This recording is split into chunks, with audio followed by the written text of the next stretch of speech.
नमस्कार। झारखंड सरकार की तरफ से एक बहुत ही बढ़िया वैकेंसी आई है और आज हम इसी के बारे में सब कुछ जानने वाले हैं। मतलब A to Z सारी डिटेल्स। तो चलिए शुरू करते हैं। तो चलिए सीधे बात करते हैं इस नई भर्ती की घोषणा के बारे में। ये जो वैकेंसी है ना, ये निकाली है महिला, बाल विकास और सामाजिक सुरक्षा विभाग ने। अब देखिए, ये विभाग बहुत ही इम्पोर्टेंट है। सोशल वेलफेयर का सारा काम देखता है। तो जाहिर है ये जो पद होगा वो भी काफी जिम्मेदारी वाला होने वाला है। तो सबसे पहले ये देख लेते हैं कि आखिर मौका क्या है, मतलब पोस्ट का नाम क्या है, और हाँ, सबसे जरूरी बात कि इस काम के लिए सैलरी कितनी मिलने वाली है। तो देखिए, पद का नाम है राज्य समन्वयक, यानी कि स्टेट कोऑर्डिनेटर। और इसमें एक बहुत ही खास बात है, पता है क्या? ये नौकरी सिर्फ झारखंड के लोगों के लिए नहीं है। मतलब आप किसी भी जिले से हो या फिर किसी और राज्य से भी हो, आप इसके लिए अप्लाई कर सकते हैं। तो ये एक बहुत ही बड़ा मौका है सबके लिए। और अब आते हैं उस बात पर जिसका सबको इंतजार रहता है, सैलरी। तो देखिए, इस पद के लिए आपको हर महीने मिलेंगे पूरे 50,000 रुपए। जी हाँ, 50,000 रुपए। एक सरकारी नौकरी के हिसाब से देखा जाए तो ये पैकेज वाकई बहुत शानदार है। सैलरी तो बहुत अच्छी है, पर सवाल ये है कि भाई इस पद के लिए अप्लाई कौन कौन कर सकता है। तो चलिए अब जरा ये भी देख लेते हैं कि इसके लिए एजुकेशन क्वालिफिकेशन क्या मांगी गई है।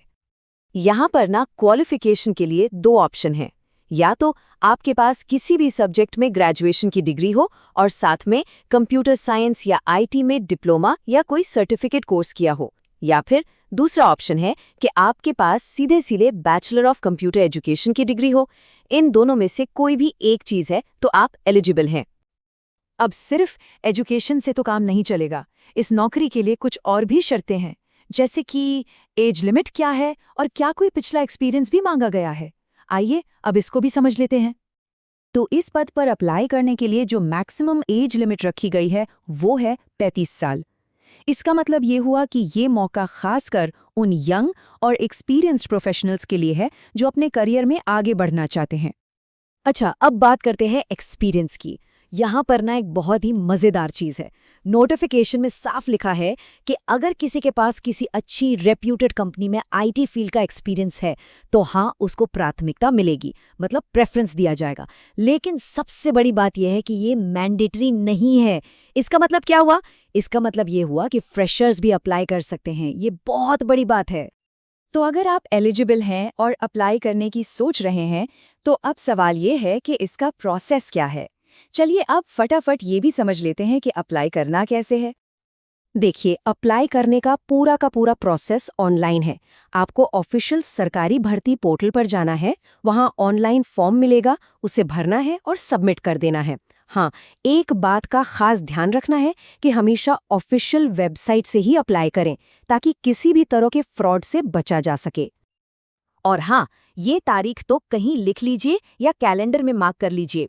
ऑनलाइन अप्लाई करने की जो लास्ट डेट है वो है 20 दिसंबर।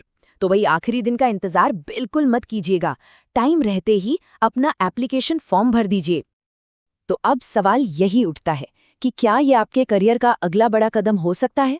सोचिए जरा, 50,000 रुपये महीने की सैलरी, झारखंड सरकार की नौकरी और सबसे अच्छी बात, फ्रेशर्स को भी मौका मिल रहा है। ये सारी चीजें मिलाकर देखें तो ये यकीनन एक बहुत ही अच्छा अवसर है जिसके बारे में सोचा जाना चाहिए। उम्मीद है कि इस पद से जुड़ी सारी जानकारी आपको मिल गई होगी और ये आपके काम आएगी। इसी तरह की और भी सरकारी नौकरियों और एग्जाम्स के बारे में अपडेटेड रहने के लिए झारखंड स्टडी एजुकेशन को जरूर फॉलो करें। अपना कीमती समय देने के लिए बहुत बहुत धन्यवाद।